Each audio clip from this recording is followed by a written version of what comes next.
de Prensa Ecuador con Ruth del Salto.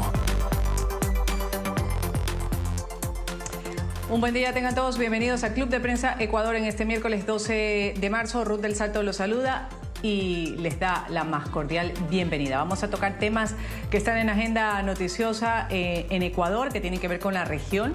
Empezamos con el pronunciamiento que ha hecho Daniel Noboa, presidente de los ecuatorianos, que ha informado a través de sus redes sociales, se ha referido sobre la deportación de los migrantes y ha dicho: voy a recibir a migrantes de otras nacionalidades deportadas desde Estados Unidos. No lo voy a hacer, no voy a recibir de otras nacionalidades. Así el presidente de Ecuador ha criticado a Nicolás Maduro por supuestamente rechazar vuelos de migrantes venezolanos expulsados por la administración estadounidense como medida de represalia por la suspensión de la licencia de la operación de la compañía petrolera Chevron. Así lo ponía en sus redes sociales el presidente de Ecuador. Maduro ha dicho públicamente que los vuelos para recibir a sus migrantes deportados se han visto afectados. A puerta cerrada han advertido a los Estados Unidos que tras la revocación de la licencia de operación para Chevron tomarían esta medida como represalia. Es de miserables y de una falta absoluta de empatía que un gobierno rechace su propia gente. Así actúan los regímenes autoritarios y extremistas sin importarles el destino de quienes huyen de la crisis que ellos mismos causaron. Es evidente que los aliados de Maduro en Ecuador guardarán silencio y tratarán de minimizar el tema con un allá ellos, pero no. Esto tiene impacto sobre toda la región.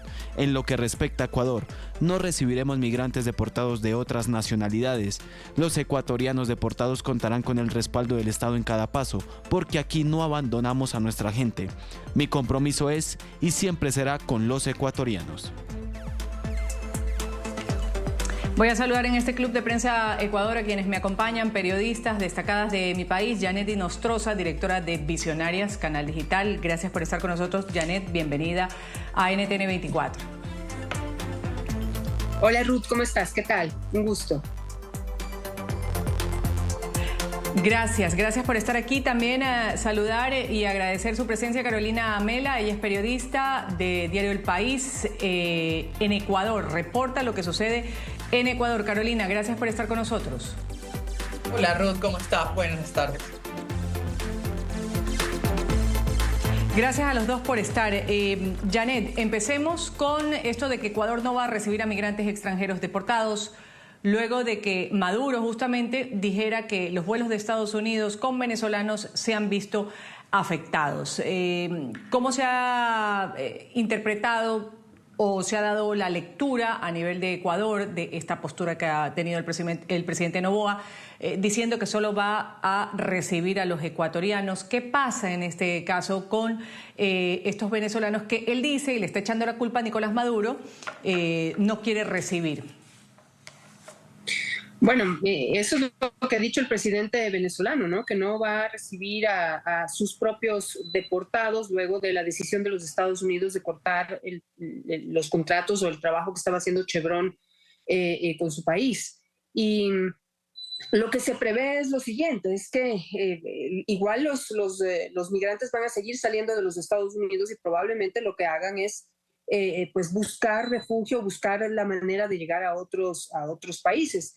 En este caso, el presidente ecuatoriano pues ha tomado esta posición que da para un análisis y ver varias aristas y varias consecuencias de esta posición, en donde los migrantes lamentablemente van a ser los únicos y directos afectados. No sabemos en la parte humanitaria qué es lo que va a pasar con ellos, porque ni en su propio país los quieren recibir y evidentemente en otros países ya aquí se está cerrando puertas, porque tendría que ser una responsabilidad del gobierno venezolano. Pero finalmente, también se trata de ver desde la parte humana qué es lo que va a pasar con estas personas. Cerrarles la puerta de un lado, cerrarles la puerta de otro lado, pues lo único que va es a ahondar y generar muchas mayores crisis. Para nosotros, para los ecuatorianos, pues hemos sufrido ya también la llegada de muchísimos venezolanos a nuestro país, en un país pues que no tenemos ni para nosotros mismos, ni para la asistencia social que el mismo ecuatoriano necesita, y sin embargo, pues se les ha atendido y se les ha abierto las puertas a los hermanos venezolanos que pues en un número de 500,000 ya viven legalmente en nuestro país, pero que se estima que ese número puede duplicarse en cuanto a los venezolanos que están viviendo en el Ecuador. Recibir más también para nosotros puede ser algo cuesta arriba, pero pues habrá que mirar qué es lo que pasa ya con esta crisis humanitaria que ya se ve venir, de personas en un avión tratando de aterrizar en un lado o en otro, en donde les van a cerrar las puertas.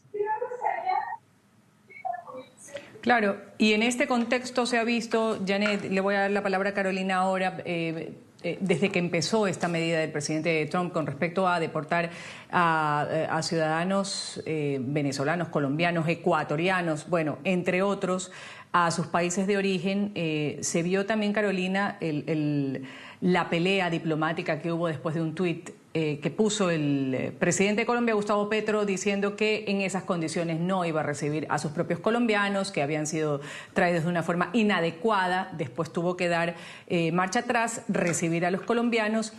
Y todo esto está causando también una zozobra en la región, como ya lo ha dicho Janet, venezolanos que no saben a dónde volver, están siendo sacados de Estados Unidos, pero donde el régimen de Maduro no los quiere recibir.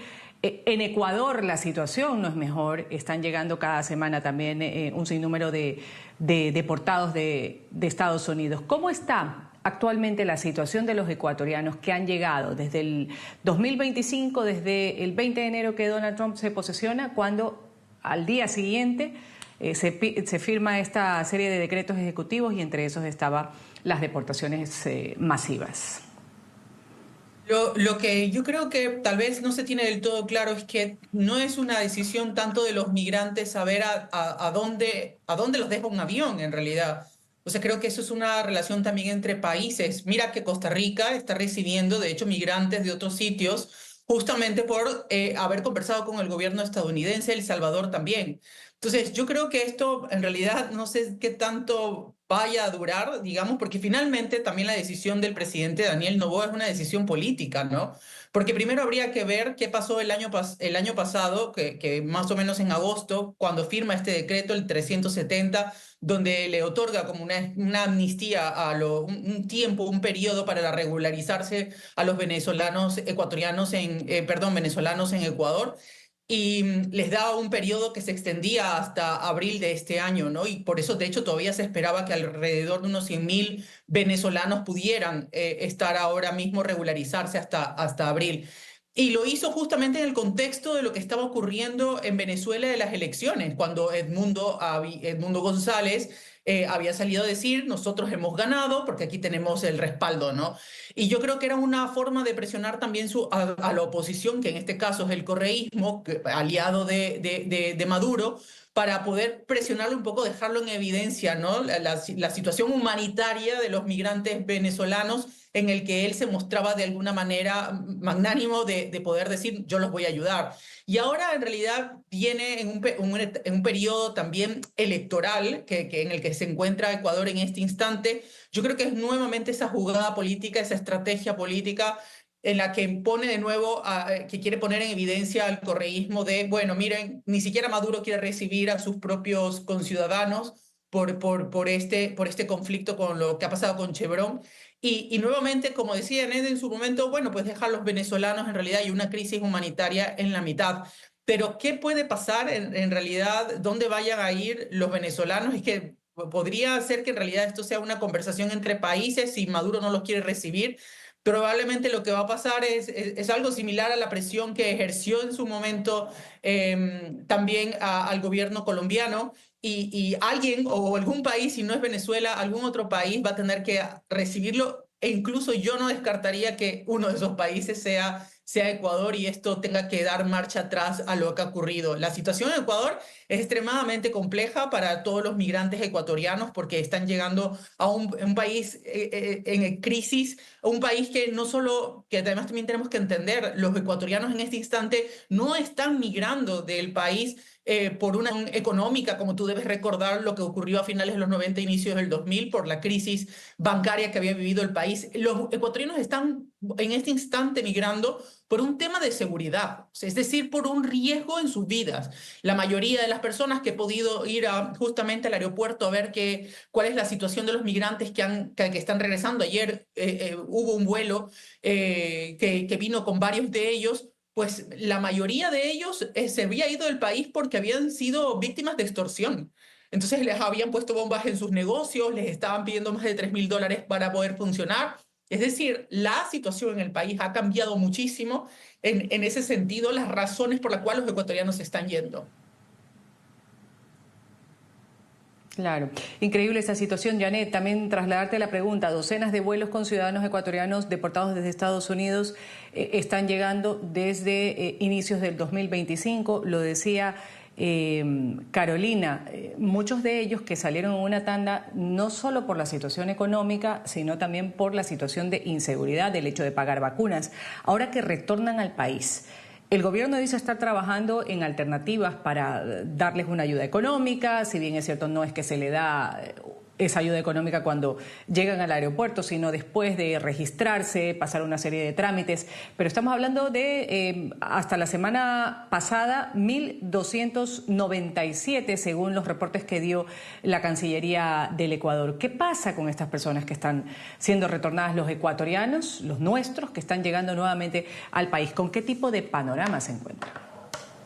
Bueno, están regresando a un país con una crisis cada día más profunda. Tenemos una crisis económica fuerte, tenemos una crisis de inseguridad. En este momento estamos viviendo una crisis climática, es decir, muchas de las personas que están regresando y que quieren regresar a sus casas en provincias como la provincia de Los Ríos o la provincia de Loja o la provincia de Guayas o alguna de las 8 provincias que están en emergencia por un fuerte invierno que ha arrasado con todo. Y en medio de esta situación, en un país que no tiene empleo, estamos con una tasa de desempleo muy alta y pues que quizás las preocupaciones por las que se fueron ahora son mucho mayores, ¿no? Sobre todo en esta época electoral, en donde en materia de inseguridad, por ejemplo, hemos visto que hay algunas situaciones que se han recrudecido, es decir, de repente volvimos nuevamente a una serie de matanzas, 20 personas el otro día en una zona popular de Guayaquil. Las muertes y los asesinatos son pan de cada día, y ni se diga las extorsiones, ¿no? Como que se han maximizado en esta época electoral, en donde nos estamos aquí en el Ecuador jugándonos del todo por el todo, ¿no? Decidiendo con un país totalmente partido en dos y decidiendo entre 2 facciones totalmente opuestas y con visiones opuestas de lo que hay que hacer de aquí al futuro. Y que en la que ninguna de las 2 facciones tiene el tiempo y la posibilidad y mucho menos los recursos para poder pensar en cómo reinsertar nuevamente a todas las personas que se fueron de nuestro país en los últimos años por temas de inseguridad y que ahora, por la situación que se está viviendo en Estados Unidos, tienen que regresar. Es una situación muy crítica. Se les ha ofrecido una ayuda económica, se les recibe con algún kit muy básico de alimentos y de ropa, pero lamentablemente tendrán que llegar y aterrizar en la realidad de un país en donde la mayoría está viviendo en situaciones muy críticas y si hablamos de inseguridad, yo te diría que aquí no hay nadie que se pueda sentir absolutamente seguro frente a lo que está ocurriendo. Ahora, las posibilidades de irse de aquí ya están prácticamente desvanecidas y así esta es la situación en que estas personas van a regresar. Quizás en una situación peor de la que se fueron, pero eso es lo que está ocurriendo hoy en el Ecuador. Y hablando de esto, Janet, has descrito pues la situación de que estamos previo a una segunda vuelta electoral, campaña electoral y además el temporal que se ha dado en algunas zonas de la costa ecuatoriana. A propósito de esto, vamos a comentar luego de ver el siguiente reportaje. El presidente Noboa va a pedir al Consejo Electoral que exima de multas justamente a las personas de las provincias afectadas por las inundaciones. Esta medida beneficiaría principalmente, como lo decimos, a personas de la costa donde el presidente según lo han puesto medios de comunicación, por supuesto le dan esa interpretación, perdió en la primera vuelta frente a la candidata del correísmo, Luisa González. Esta es la nota preparada por nuestra cadena aliada Teleamazonas. La vemos y volvemos a comentar. Un segundo pedido llegó al Consejo Nacional Electoral desde Carondelet este lunes. A la prohibición de usar celulares al momento de sufragar, ahora se suma el no cobrar multas a la ciudadanía que no pueda acudir a hacerlo en las 8 provincias declaradas en emergencia por el invierno. Si estás inundado, si tienes todo tu barrio inundado, tienes tu casa hecha pedazos, tienes que salir de tu casa es difícil, ¿cómo le vamos a andar cobrando una multa a esas personas? Es inhumano. Entonces, vamos a impulsar y le vamos a solicitar al CNE que elimine la multa. ¿Pero es posible? El expresidente del Tribunal Supremo Electoral, Medardo Oleas, asegura que es un pedido sin sustento. Además, requeriría una reforma a la ley que no se puede hacer en año electoral. Ni siquiera se tendría tiempo para hacer, porque hay que recordar que las elecciones son en abril. Quienes no votan, que están aproximadamente por el 15 o 14% del padrón, son un grupo que en las últimas elecciones no están votando, no porque no quieren, sino porque no viven aquí. O sea que eso no produce ningún efecto ni beneficia a nadie, pero sí perjudica el sistema democrático. Mientras tanto, el CNE tiene pendiente tomar una definición sobre la prohibición de uso de celulares tras la reunión con el bloque de seguridad. Oleas explica que aquello solo requiere de cambios en el reglamento y cuenta con una propuesta. Facultando a que los miembros de las juntas receptoras de voto controlen. Entonces lo único que se le hace, señor, deje que el celular ejerza su derecho a voto y sigue. Y de esa manera garantizamos que ninguna persona va a registrar su manera de votar, ya sea para vender el voto o para demostrar cierta preferencia electoral. Aún no existe una convocatoria oficial para que el Pleno resuelva el tema. Lucía Clavijo, Teleamazonas. Carolina, entonces, esta segunda vuelta electoral podría celebrarse con nuevas reglas para los votantes. Ahí mencionaba esta nota.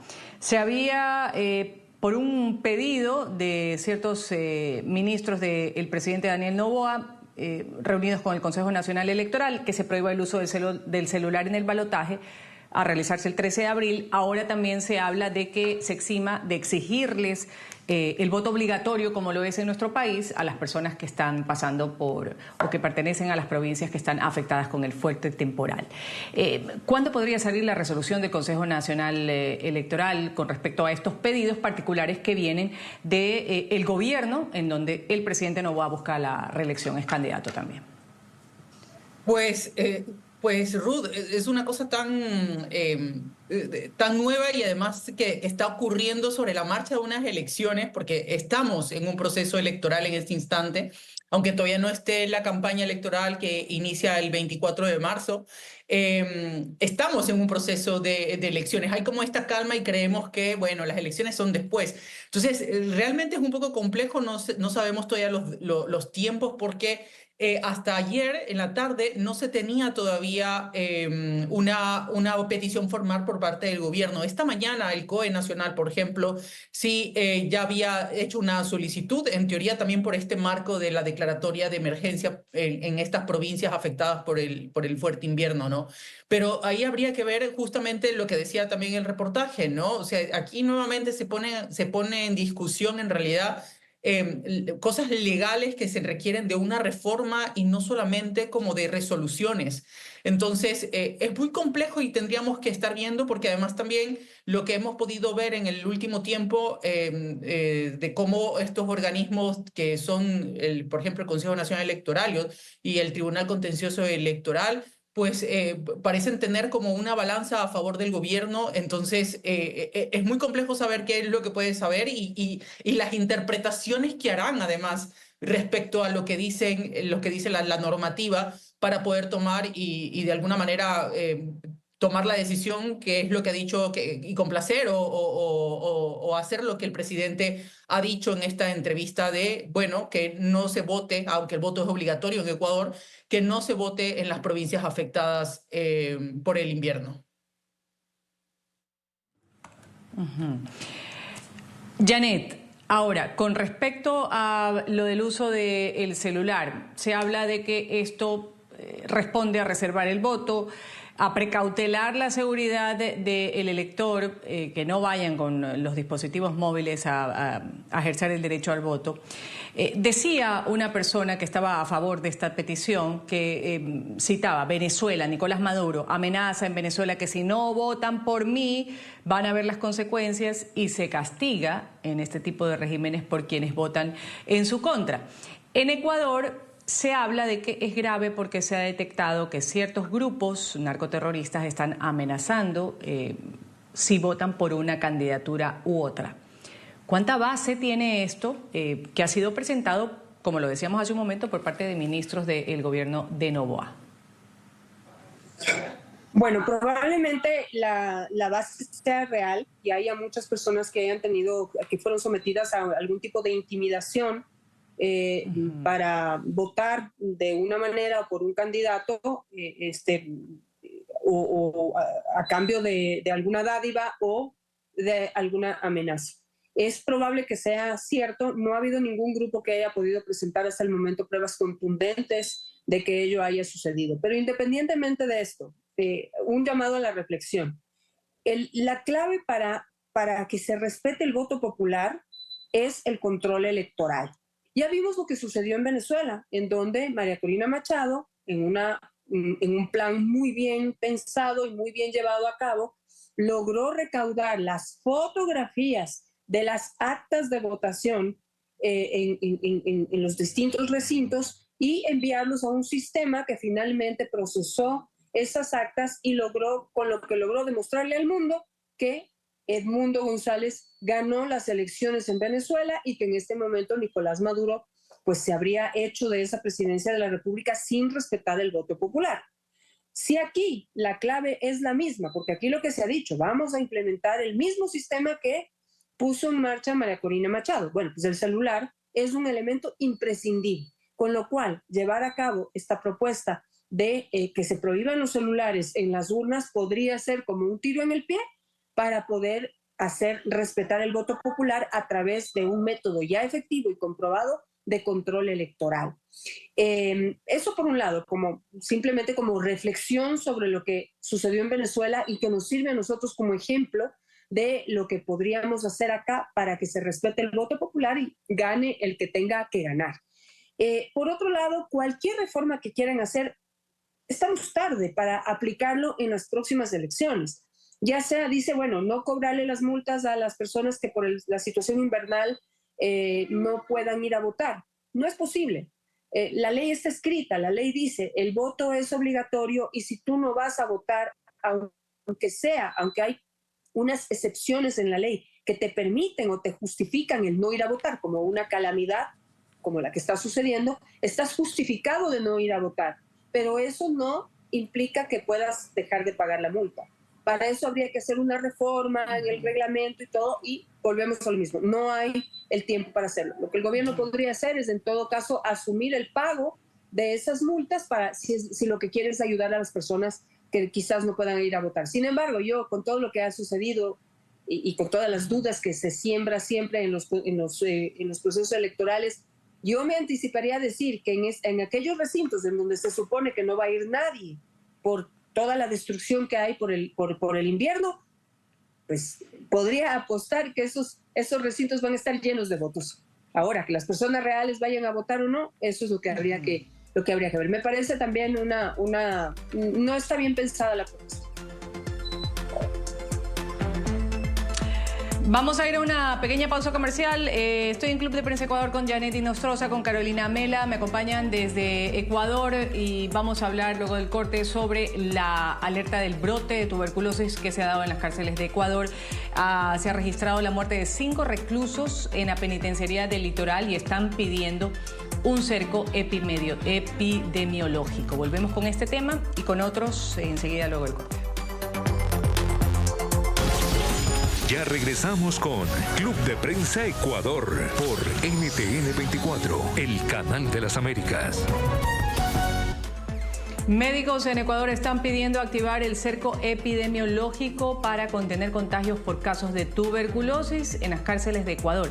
La muerte de 5 privados de libertad a causa de un presunto brote de tuberculosis en la penitenciaría del Litoral, pone en debate el cumplimiento quizás de los protocolos de salud que tenemos en las prisiones de nuestro país, Ecuador. El pasado viernes se reportó el fallecimiento de estas 5 personas, quienes habrían fallecido víctimas del brote que hay de tuberculosis en el recinto penitenciario. Según señala el parte policial de los agentes que intervinieron en estos levantamientos de cadáveres, el hacinamiento, la falta de tratamiento adecuado, el subdiagnóstico, la mala alimentación, las enfermedades persistentes y el abandono de la medicación podrían ser las causas de este brote de tuberculosis que se ha registrado. Así lo están señalando en el Ecuador médicos infectólogos y con estudios en la materia. Carolina Mela, tú que has ido algunas veces, muchas veces a la penitenciaría del Litoral, a los recintos penitenciarios de nuestro país, todo esto que se menciona no es nuevo. Todo esto sucede en nuestro país. Lo que están señalando los galenos, hacinamiento, falta de tratamientos, de medicina, entre otras cosas, mala alimentación que hay. ¿Qué se sabe de esto que ha sido catalogado ya como un brote de tuberculosis que están pidiendo incluso poner el cerco epidemiológico? Solo una precisión, y es que ayer el Ministerio de Salud dijo que los 5 muertos, el día lunes, perdón, los 5 muertos no corresponden a su base de datos de pacientes sospechosos o contagiados por tuberculosis dentro de las prisiones, ¿no? Entonces salió a descartar que los 5 muertos del día viernes pasado haya sido producto de una tuberculosis. En realidad, ahí lo único que quedaría es esperar el examen médico legal para poder saber las causas, porque tú sabes que la otra de las causas de la muerte de los presos, así como naturales, entre comillas, es que en realidad los asesinan, ¿no? Dentro de los recintos penitenciarios. Como has podido describir, la situación no es nueva. Esto se viene dando desde el año pasado, cuando en junio, más o menos en junio, cuando justamente este régimen militar, que es el que está al mando prácticamente de las cárceles en el país después del estado de excepción de enero del año 2024, pues los familiares abrieron el paso, las puertas a que los familiares puedan ver por unos minutos a los presos después de casi 6 meses en los que no sabían absolutamente nada de sus familiares internamente. Ahí ya saltan las primeras alarmas de un posible brote de tuberculosis, porque los vieron completamente desnutridos, que reciben una muy mala higiene, y aparte de todo esto, pues denuncias de torturas y maltrato que también han sido documentadas, no solamente por lo que dicen los familiares, sino también el Comité Permanente de Derechos Humanos e incluso organismos internacionales de derechos humanos. Entonces esto es una crisis que en realidad se desata por esta información de este parte policial del día viernes en el que da a entrever de que estas personas murieron por tuberculosis. Pero esto es algo que se venía denunciando desde hace mucho tiempo, y es más, en algún momento se tenía la sospecha de que algunas personas habían sido contagiadas, familiares de los presos habían sido contagiados, lo cual aquí es lo que levanta la nueva alerta del municipio de Guayaquil, cuando le pide explicaciones al gobierno nacional para decirle, bueno, cuidado, porque esto es de fácil transmisión y podemos crear un brote mayor. Claro, Janet, con lo que dice Carolina, ciertamente el Ministerio de Salud está descartando muertos por tuberculosis en la penitenciaría del Litoral, pero hay 565 presos con tratamiento, según han difundido. Hay mucha confusión sobre lo que realmente está ocurriendo en la penitenciaría tras la muerte de estos 5 presos cuyas causas aún no se conocen y en medio de un brote de tuberculosis. Sí, bueno, quisiera simplemente acotar, no es información oficial, pero hay una información publicada hoy en donde el director de una organización de derechos humanos, del Comité Permanente de la Defensa de los Derechos Humanos de allá de Guayaquil, Fernando Bastias, él es el que confirma que los 5 fallecidos en la cárcel, en la penitenciaría del Litoral, fue por tuberculosis, pero no hay un informe de una autoridad oficial. Pero esto se publicó el día de hoy y pues esperamos que esto lo confirme el SNAI o el Ministerio de Salud para poder darle digamos, fea lo que está diciendo Fernando Vázquez, que es una persona, la verdad, muy respetable y que no creo que se arriesgue a mentir, pero no es una información oficial. En todo caso, lo que tenemos que ir a mirar es esto, Ruth, y para todos tu teleaudiencia a nivel internacional. En el Ecuador no existen cárceles. Aquí lo que hay es bodegas humanas. Ahí lo que hacemos es guardar y guardar y guardar y guardar cientos de seres humanos, sí. 35,000 a nivel nacional, muchos de ellos que no sabemos si son culpables o inocentes, porque en este país el 67% de los presos no tiene sentencia.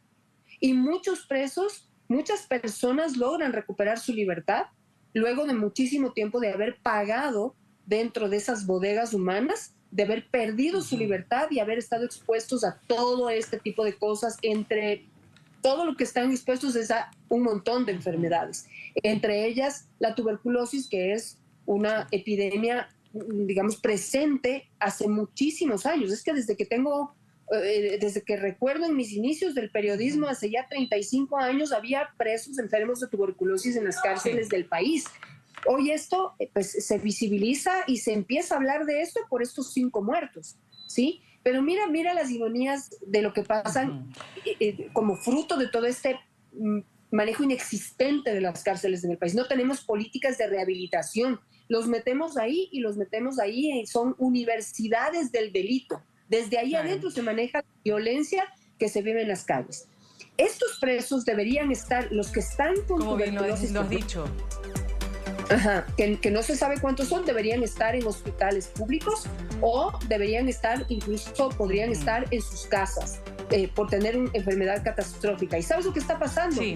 Delincuentes, narcotraficantes, asesinos, violadores, son los que han logrado estar en casa por cárcel, cuidados por 2 y 3 policías que no tienen ningún tipo de enfermedad ni están embarazadas, porque es para embarazadas o para personas de mayores de 65 años, no. Eso no tenemos en ese sistema de protección de personas con vulnerabilidad. Ahí están los sanos y los jóvenes. No lo puedes describir mejor, Janet, no lo puedes describir mejor. No puede describir mejor que esta radiografía que ha hecho Janet Inostroza aquí para toda nuestra audiencia de América Latina. Así son las cárceles en el Ecuador, ciertamente. Estas bodegas humanas y estos centros de delincuencia, donde se perfeccionan universidades de la violencia. Vamos a ir a un pequeño corte comercial y seguimos hablando, pero de quienes lograron salir de la cárcel, pero no de una buena manera, no porque se les dio libertad. El gobierno está ofreciendo una millonaria recompensa por información sobre alias Fito. Alias Fito. Las autoridades están buscando cerrar el cerco sobre el líder de una de las bandas delictivas más peligrosas del país. Se fugó de la cárcel en enero del 2024. Volvemos con este tema.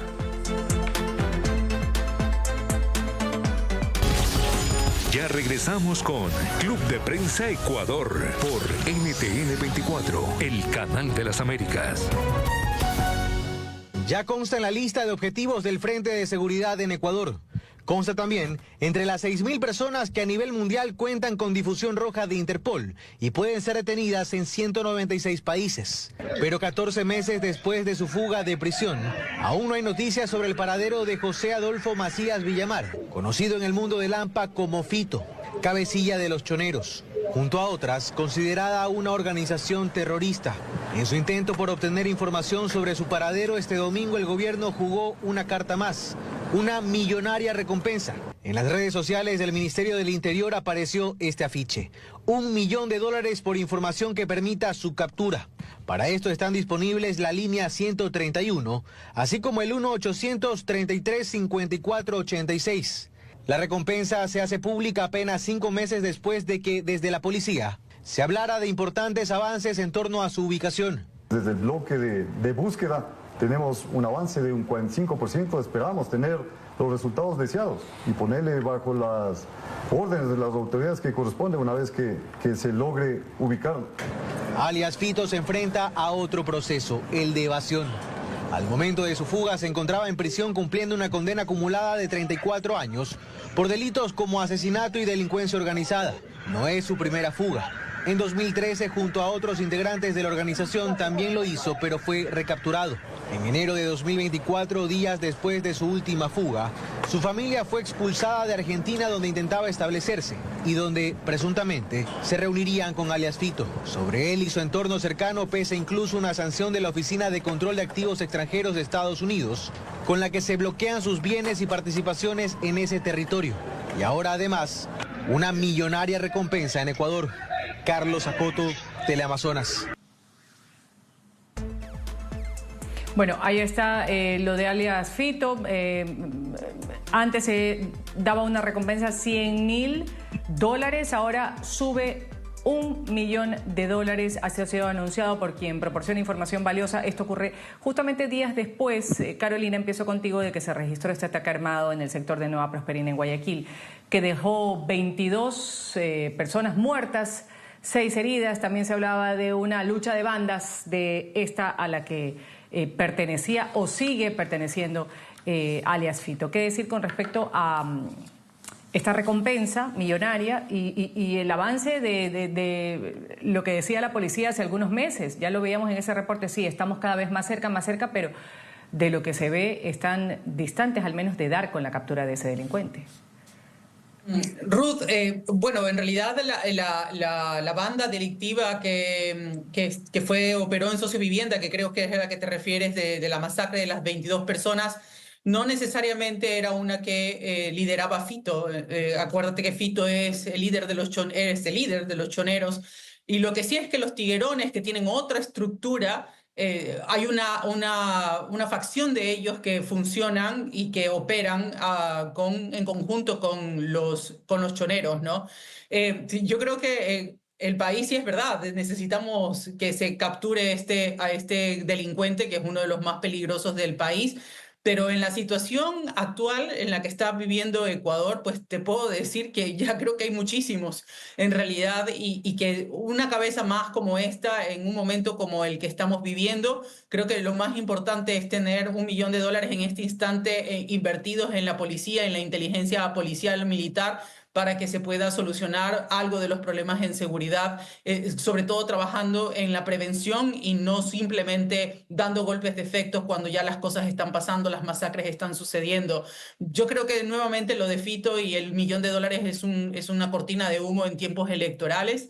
Realmente la preocupación del país, más allá de Fito o no, es que paren las muertes, paren las masacres, paren las extorsiones, paren las vacunas, porque la gente literalmente no puede ni siquiera salir a sus calles. Esta madrugada, en un sector en Chongón, en Guayaquil, una tienda, una despensa de barrio como cualquier otro lugar, bueno, pues recibió un atentado con explosivos porque también estaba siendo extorsionada, y esto es el pan de todos los días, y creo que el foco, en realidad, creo yo que la gente lo que quiere son soluciones más a raíz para esos problemas. Gracias, Carolina. Yanet, muy brevemente, 1 minuto y medio para acotar sobre esto de alias Fito, la millonaria de recompensa, y lo que dice bien Carolina, pues hay otras situaciones urgentes que también requieren la energía que se está dando en este caso a este tema. Sí, hay que atender un montón de cosas, pero hay que reconocer que el sistema de recompensas ha sido efectivo. El año pasado, en todo el año, se entregó $1 millón a personas que dieron información certera y que permitieron la captura de entre 7 y 10 de los más buscados, que ahora les dicen objetivos de alto valor. Entonces, no, es un sistema que funciona y que en este caso pues también puede dar un resultado. Lo que se ofrece por uno de los más buscados está entre $50.000, $100.000 o $200.000. Ahora se está ofreciendo $1 millón. La gente, que es la que está en donde las papas queman, como decimos popularmente acá en el Ecuador, puede dar información que el sistema de inteligencia no ha podido encontrar hasta el momento. Así que yo, la verdad, no le quitaría valor a la posibilidad de encontrar a Fito gracias a la información que la gente pueda dar. Ahora, que se pueden hacer muchas más cosas siempre. En un país como este, pues tenemos miles de necesidades y ese dinero se puede invertir en un montón de cosas, pero no lo veo mal, dado que el sistema ha funcionado. Pausa comercial, enseguida volvemos con Club de Prensa Ecuador. Ya regresamos con Club de Prensa Ecuador por NTN 24, el canal de las Américas.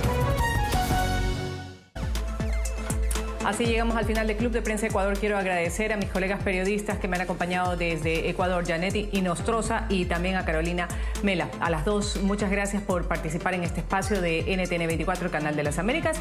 Enseguida, más información internacional en titulares de la hora junto a Hugo Vecino. Nos vemos.